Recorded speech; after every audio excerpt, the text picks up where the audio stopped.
Good morning, everyone. My name is Catherine Mahoney, and I'm going to be the host for the session, which basically means I'm just going to help with the technology and introduce these fabulous folks. So today with us, we have Laura Lee Sanchez, Shannon Weber, Anna Carolina, Gina Jimenez, and Debora Stefani, and they will be talking with us today about the Dream Team, a grassroots guide to provide better access to education for non-citizen immigrant students on the community college campus. So I will let everyone introduce themselves and take it away. Awesome, thank you. So I'm Laura Lee. I am with Inclusion and Diversity at Red Rocks Community College, and I will pass it over to Gina. Hi, Gina Jimenez. Pronouns are she and hers. I work at our branch campus in Arvada in our student affairs. Hi, I'm Shannon Weber. My pronouns are she and hers, and I work in financial aid at Red Rocks Community College. I'll pass it to Ana Carolina. Hi, my name is Ana Carolina Gutierrez. I work at Red Rocks Community College as the International Student Support Specialist, and I'll pass it on to Debora. Oh, pronouns she, hers.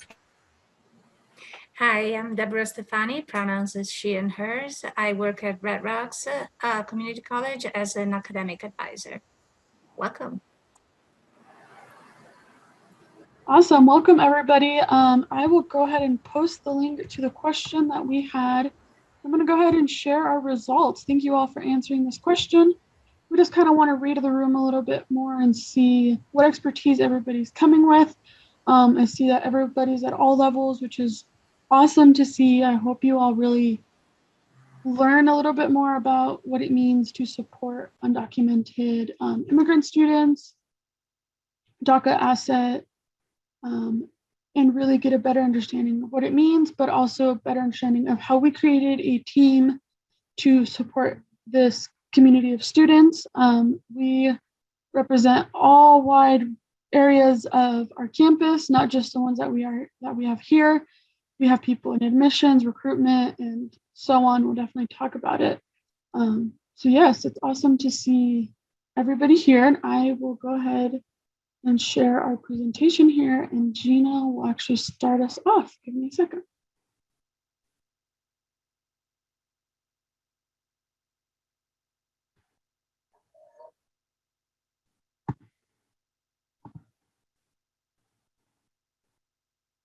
Awesome, is everybody seeing it okay? Awesome, great. So we already did our presentation, we already did our introduction. There we go, take it away, Gina. All right, welcome everyone. So we're just going to do a quick overview before we start of some terminology that we're going to be using today. As we saw, most of us, or a good number of us, have some experience or familiarity with supporting our undocumented students.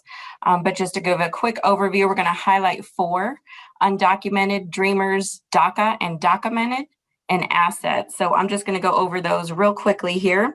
So undocumented immigrant refers to anyone residing in any given country without legal documentation. So that's just a quick, a brief definition. And then a dreamer, which we hear about probably the most in higher ed, are those students living in the US without official authorization, but have eligibility coming into the country as minors and attending our higher ed institutions. So the first iteration of Dreamers, there was seeking pathway to citizenship, and obviously that has not been approved. There's over 11 versions that have been passed in front of Congress without passage. And then in 2021, right now, we're seeing 2 possible laws go in front of Congress. So we have yet to find out about those.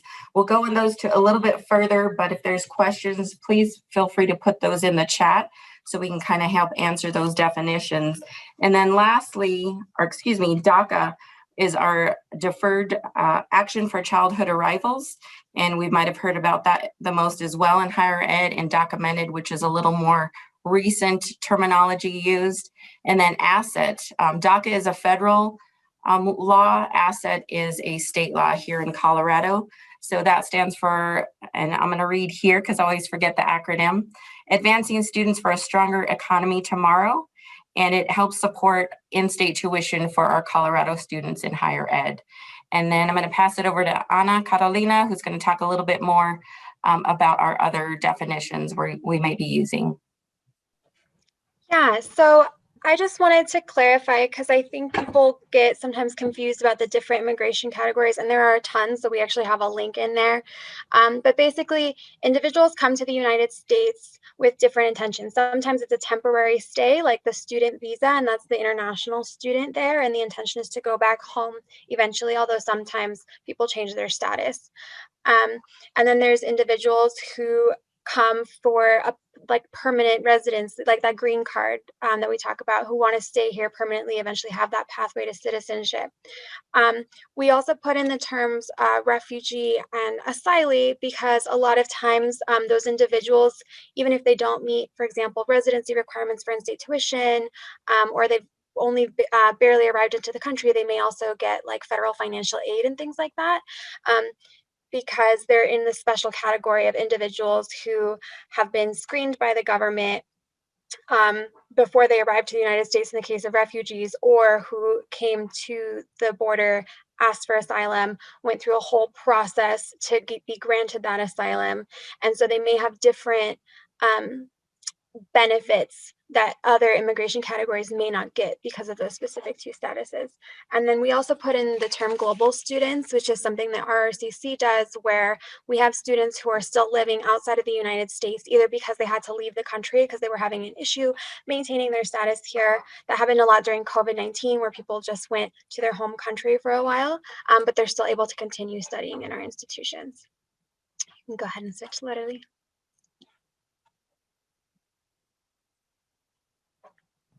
And Gina? Yeah, so I'm going to talk a little bit about the history of how our group started. So I do want to make an important note for our International Student Services Office has been assisting all students regardless of their immigration status, and most particularly now as we work with students coming into Red Rocks. So we want to say a big appreciation to our folks in that office. And then as early as 2018, 2019, across the division, there were a handful of folks that had been assisting students. We started to see some more disclosing of students as they were coming into Red Rocks with their application, talking with our advisors, certain programs, particularly some of the health programs, and then also questions about funding. So we started to see, okay, there's this pattern here that we need to become educated and support these students in coming into Red Rocks and pursuing the completion of their degrees. So it started early just with a handful of folks. And then about 2019, we started to have some more collaboration amongst our student affairs division. And currently we have about over 20 members that are assisting on the Dream Team right now. So it's a pretty awesome shift from just a handful of folks coming into about 20 members. So we've really seen that grown in that support here at Red Rocks. So the shift didn't happen overnight, but we saw it as a more responsive rather than reactionary. When it started, students were kind of a case-by-case support, getting them where they needed, getting the correct application, correct financial aid assistance if they could at that time, and then seeking them, forwarding them to advisors in program faculty to support those degrees. So we've seen a huge shift here at the institution. So more recently, we also are teaming up with CCCS. There is a group, a functional group actually, that's meeting tomorrow, I believe. It is consisting of folks from all over the student affairs. As far as I know, there are also some faculty involved in supporting that as well. And our work has started with DACA and documented students, but has now really grown to assist immigrant students and international students as we learn more what they need to support them in their programs. Next slide. And so this is just a quick visual of our purpose that we have as our group here. So we wanted to determine the players. Like I said, first of all, it was a handful of folks, and then it's really grown to across the division, realizing that all the way from prospective students through completing their degrees and transferring, we needed to have all folks involved. And so this really became a voluntary group. No one was required to be a part of the group. And so that's kind of the good grassroots growth that we've seen with this group and the training that we've all kind of taken a part of to support students. And then the second piece is that policy review. So we took a look at the Red Rocks policies, application on our web pages, in financial aid. What are we doing to create barriers, and how can we decrease or eliminate those barriers? So we're still working on that. That's something I think we'll probably continue looking at. And then a big piece was the communication for our group. So as many of you know, in our sister institutions, that is a huge piece on making sure students have, not only staff have the correct information, but then that streamlines to our students. So really supporting that and making sure there's accurate information, up-to-date information, legislation changes, regulations change. So that's something that we have to continue doing. And then ultimately, our hope is to decrease and eliminate those barriers. So that's ongoing as well. And then the advocacy and education piece is a large part of what we're moving towards now. And we'll talk about that in just a minute here. 4 highlights of that advocacy and education are 4 subgroups that we've created.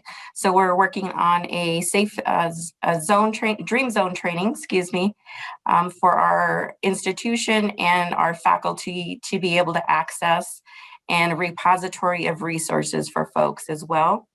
And then we have our admissions and our enrollment group that's focusing on those policies as students come into the college, making that more streamlined for students. And then we have a group that works with advising, career services, and our first year experience. As students hopefully are moving through all 3 of those offices, we want to provide accurate information for those folks as well. And then lastly, our health focus group, which is focusing on physical and mental health wellness. And we'll talk a little bit more about that as we go on as well. Next slide. All right, and lastly, we just wanted to get an overview of our mission that we came up with as a group. Red Rocks Community College's Dream Team, as our current name is to break down barriers to education and empower our student population to be successful in navigating these systems of higher ed.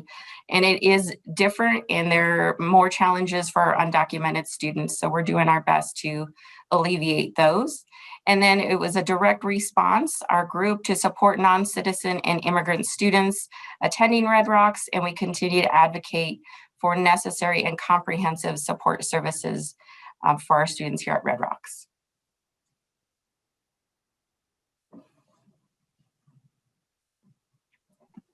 Okay, so the question is, like, how did we get people involved? How did we get the buy-in? How did we actually make this happen? And as Gina was mentioning, this is really ultimately a response to our students seeking resources and not necessarily getting the appropriate information to make their educational decisions, which are impacted by their immigration status. And we did thankfully have a lot of support, just the fact that we do have an international office on campus that was doing a lot of this work, but it wasn't something that every single student was really getting the benefit of. So we had student support staff that wanted to understand terminology, how to work with like different types of students and understand what the difference is between all of these different statuses of students. They wanted to understand how the immigration process impacts things like what major students can choose, what their employment prospects are, even the resources that they have access to, and the impacts on their daily lives. And then, of course, we wanted to be sensitive to their privacy concerns and foster a safer space as well. Next.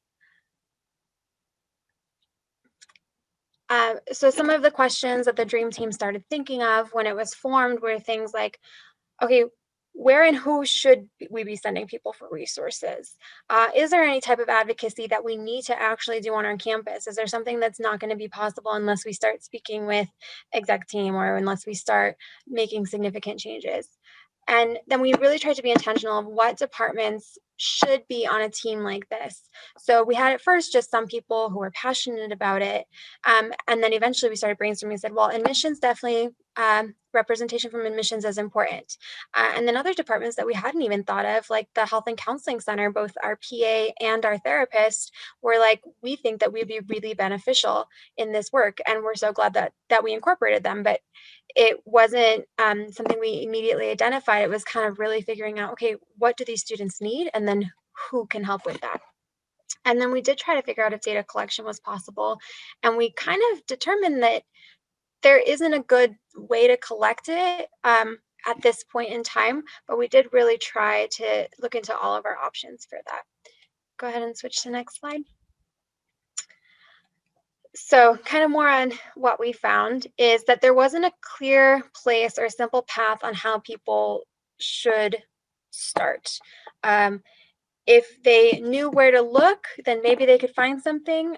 But when they first called the admissions office, it wasn't clear how they should apply. For example, what resources were available to them, what the extra steps might be depending on their status. So students were maybe going to a few different departments before they were really directed to someone who could help, or they were disclosing their status constantly, or they were disclosing status to someone who didn't know how that would impact what they were doing. And so it just became overwhelming, both for students and staff. And we didn't want that to impact students completing forms correctly. We didn't want that to impact student retention. And we realized that it really was an ongoing process. So it's not a one-time consultation with an admissions advisor on the phone. It's every step of the way, somebody really working through with that student. Next. So we did find some unofficial processes, and a lot of that was being filtered through international services. And some of it was also through just individuals who were really knowledgeable. Maybe they were working directly with high school students, and so they kind of were walking through each step with those students. But especially in the case of undocumented students, that wasn't anyone's job description. No one had that official role of exactly how to support these students, all of the policy changes so that they could stay up to date with taking care of these students, and having all of the research that every department's been doing in one place. So we saw a lot of recreating of the wheel where financial aid would have a scholarships list, and then the COSI coordinator would have a scholarships list, and everybody was kind of really working hard instead of finding a way to put everything in one centralized place. Next. And so what we decided to do was create a new position with the main duty to help documented and undocumented students. And that's actually Lorelai's position.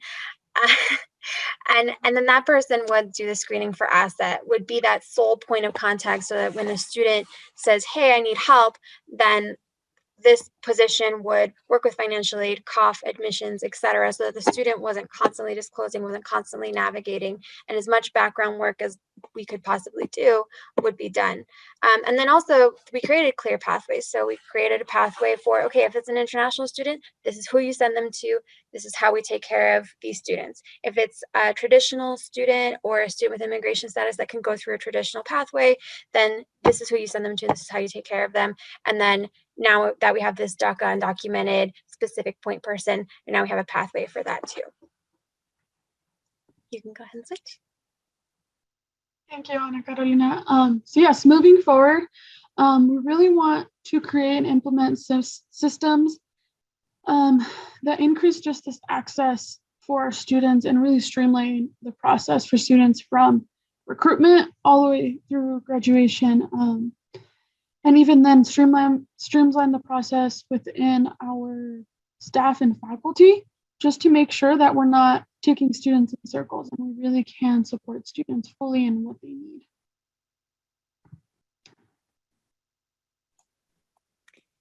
So what are we doing now? We're in the process of creating a Dream Zone training that will be hosted on D2L, on Desire to Learn.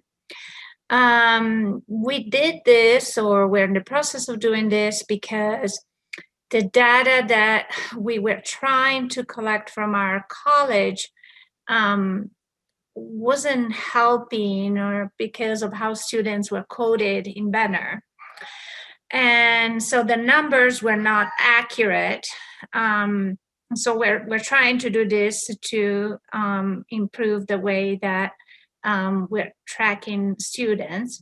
And then we're going to use this as a repository of information for our instructors and staff and our faculty, so that they can use it as a self-guided training.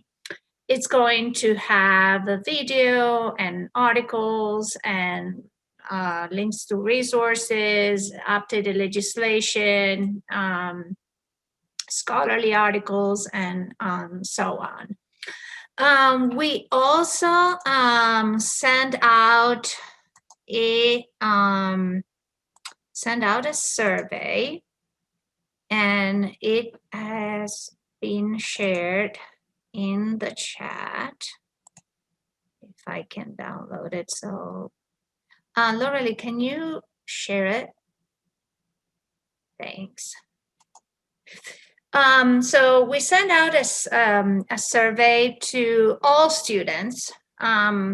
We really wanted to target non-citizens, undocumented, DACA and asset, as well as refugees and SID, but we couldn't because of the data that wasn't available. So we sent it out to all students and asked them what kind of workshops they would like to see offered, so that we can better serve them. So we asked about type of advising workshops. And so as you can see, most of them asked about the transfer process. We asked about campus climate, and most of them looked at available support services. Career services, most students asked for how to network while in college. And financial aid workshop, you see as available scholarships and grants. That's a big chunk of that. We also asked what kind of workshops they would like to be offered for, especially for freshmen. So a lot of them wanted to know adjusting to the college environment and referrals to other folks on campus. And I think we had immigration. A lot of students wanted to be able to stay informed on the most updated information about legislation and how to stay updated about their status. Student life workshops, especially available mental health, which is a big wake up, well, not a wake up call, but definitely something to consider. And so we had about 45 students that answered this this survey. It's not a humongous number, but I think it's important to listen to all the students. And we are going to use this survey as a way to guide us to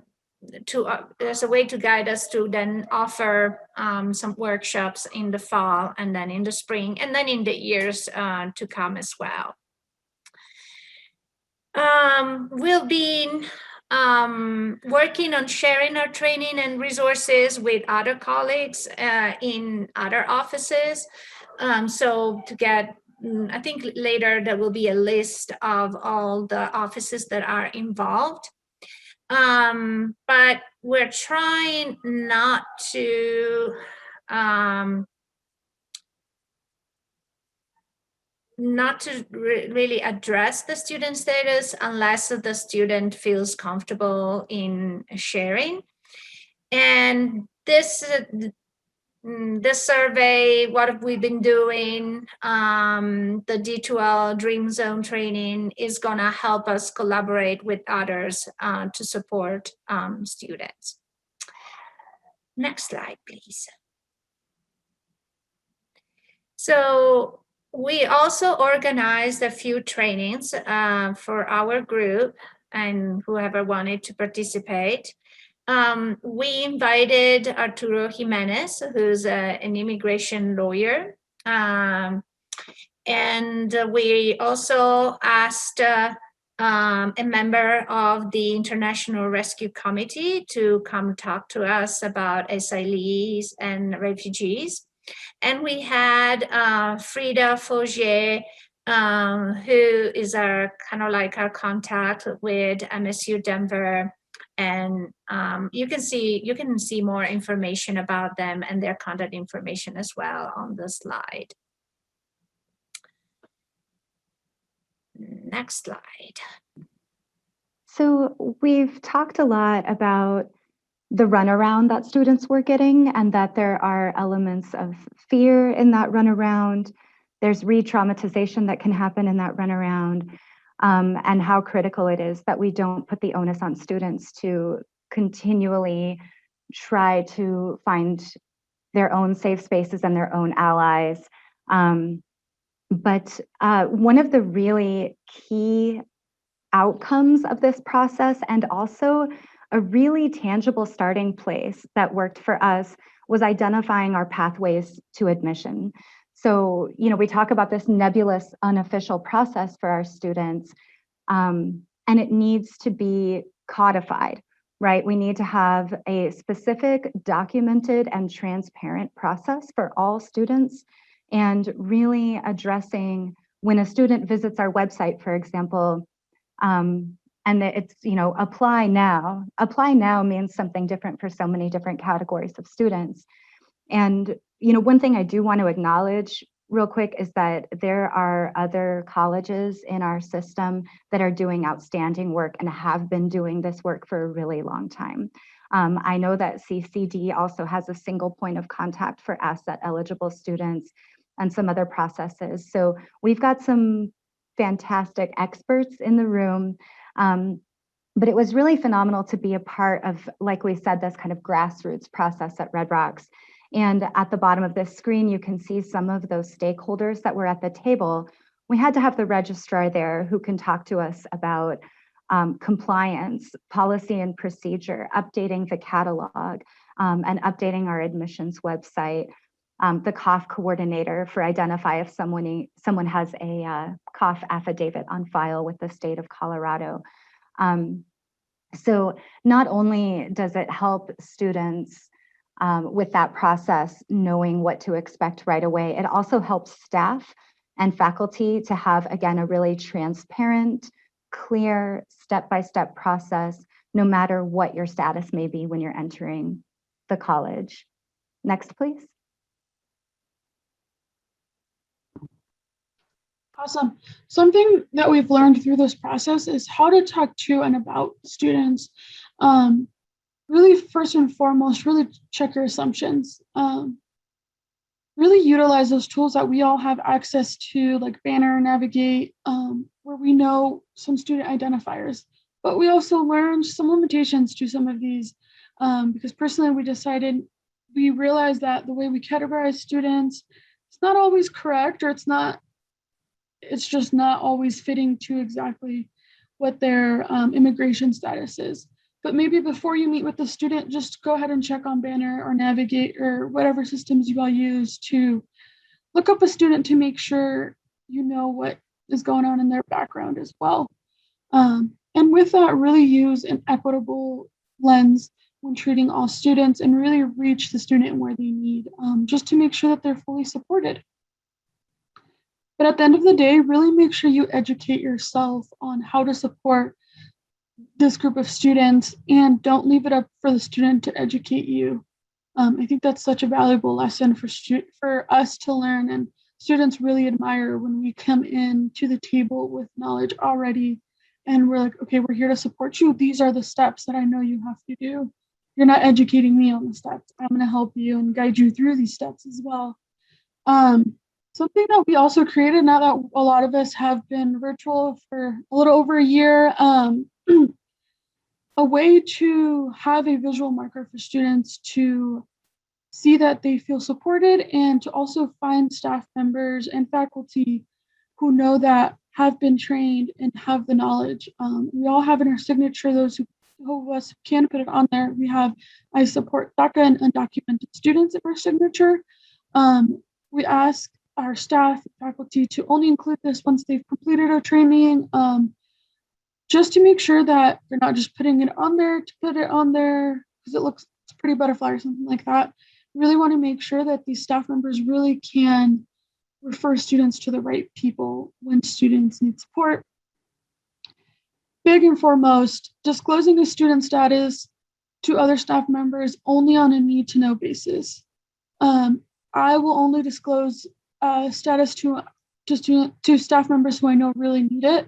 So if I'm emailing Shannon about a student who needs help with CASFA, I'm gonna go ahead and let her know because she needs to make sure she knows the status because she's helping fill out CASFA.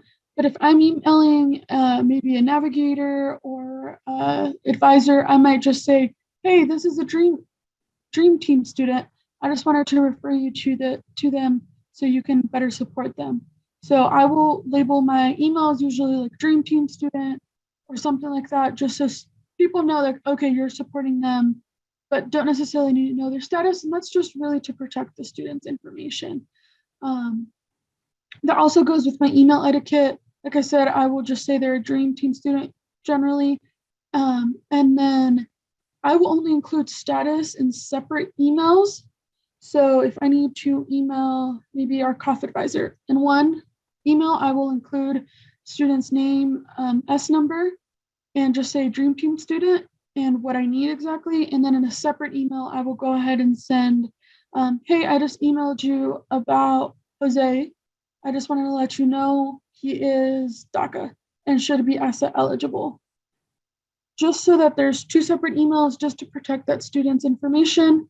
I will never put a student status in first and last name or S number. It's usually just student status and first name, just to avoid that. Same with phone etiquette. I always prefer to just pick up the phone when I'm talking to students about their status, just to avoid that email trail and just to get clarification, because a lot of the times their status is very complicated.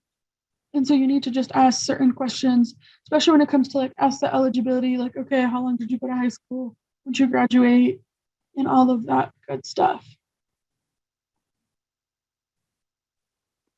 So we talk about ways that, you know, if we're asking students to, or asking ourselves to stop putting the onus on students to take unreasonable risks or risks that may not feel comfortable, you know, some of the ways that we do that is we, so I'm getting a little, seeing some of the chats.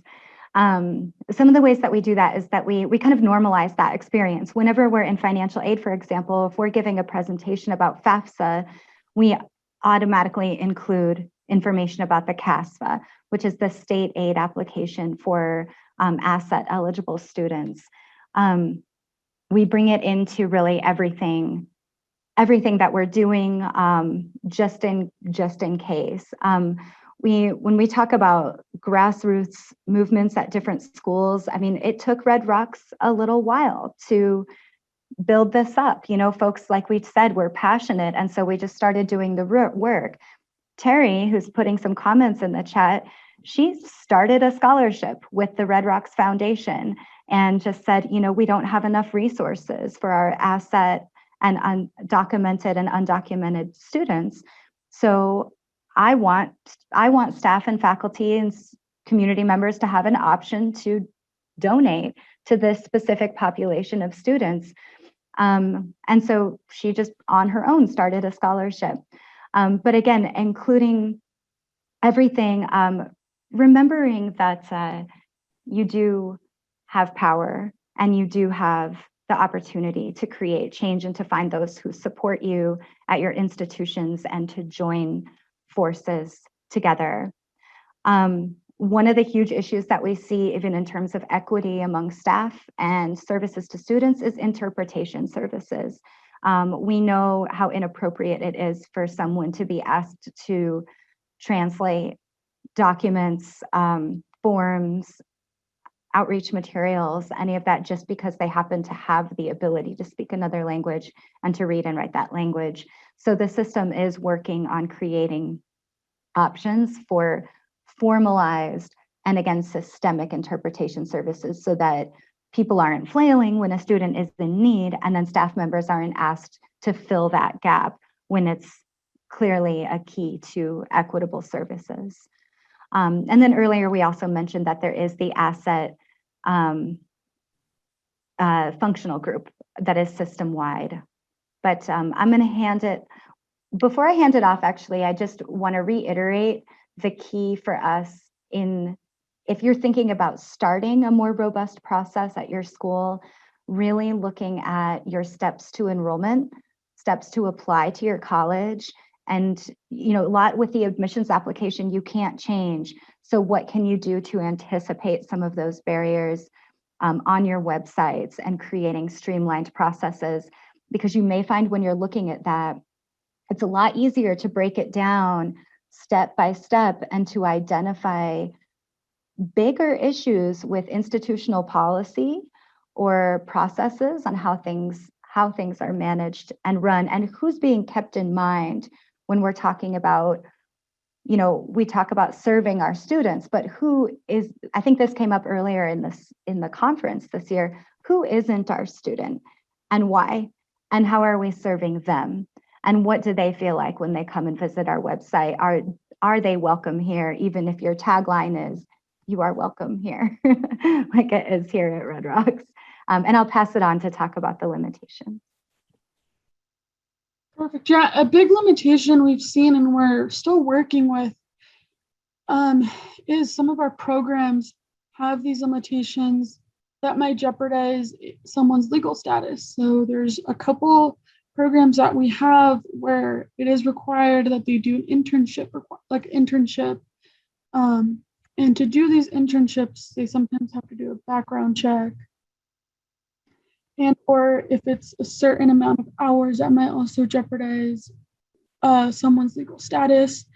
So we're right now creating kind of a list within all the programs to see which ones have these limitations. And even that is, we're also learning how to coach our staff to work around these, but also coach our staff to understand why this might be a limitation. Because a lot of the times their staff are like, okay, I just have to do an internship. It's okay. Just go have them do it. They can still join the program. Like, hold on, wait a minute. No, let's talk about this. This might happen in the future and all of that. So really what we're working on, a big project that we've been working on, is really narrowing it down, but also being more educated on what programs have those limitations and really writing it down so we have a concrete list, because it really sucks when a student does 2 years of coursework and they realize that they can't finish their degree because they can't do the internship. So I'd much rather tell them at the beginning when I'm first doing an initial meeting than have them realize this 2 years down the road. But yeah, we will make sure to get the presentation out to you all for sure. This is our contact information.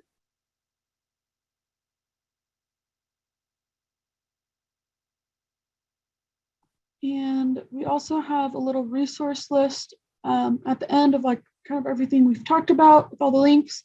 So when we send that out, definitely take a look at that. I think we have a few more minutes still. We did good on time. Awesome. Does anybody have any questions? Go ahead and put them in the chat.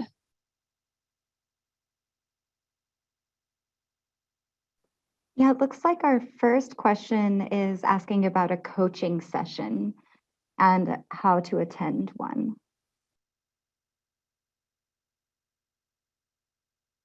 That was mentioned in one of the other slides, but I think that's something that we're primarily doing internally, and also by reaching out to those other organizations that provided training for our team, sharing that information, and also catering. Like we already had a dream zone training at our school, but revamping it. So you may want to check with your school to see if they do offer, a dream zone training, and that might be a good option. I want to address the question about the Career Center involvement. So we have worked directly with our career advisor and talked to her about F1 students and OPT. We've talked to her about undocumented students, and just kind of basically like a list of different types of things she might want to be aware of when advising these students about careers. If you have like a specific question, I'd be happy to like direct you to her. Actually, I can put her information. Well, and let's also point out that Dana Bustamante, who is the Director of Career Services, worked with ISALI population, refugees population in her previous job. So she has a plethora of experience in helping our students. So she is a wealth of knowledge for us. Yeah. And she's really good at actually helping people advocate for themselves with employers and talking to them about, like, if you're not super comfortable about your English skills, how you can still advocate. If you don't really understand the resume process in the United States, things like that.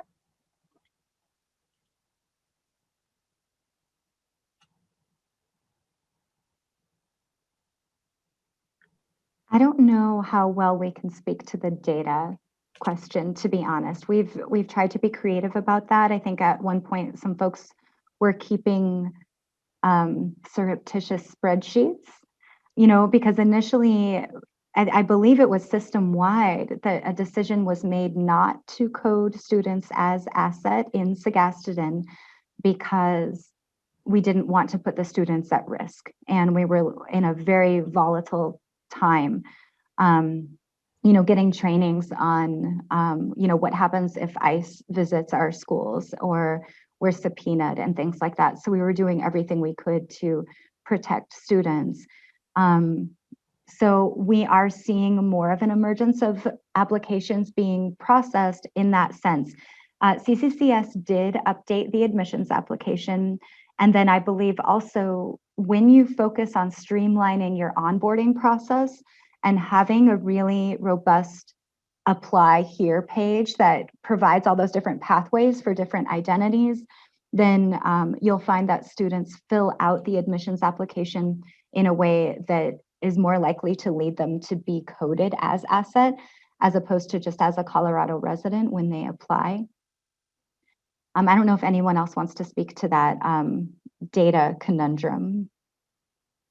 The CASFA is also helping because now we've got folks applying for financial aid, for state aid, and then we can work with the COF office proactively. Once we get that CASFA, we can contact COF, we can check for an affidavit, and we can start doing some background work before the student even knows that we're looking at them. And then once we have some good news or need more information or options, then we can reach out to the student in a more educated sense about what might be possible for them.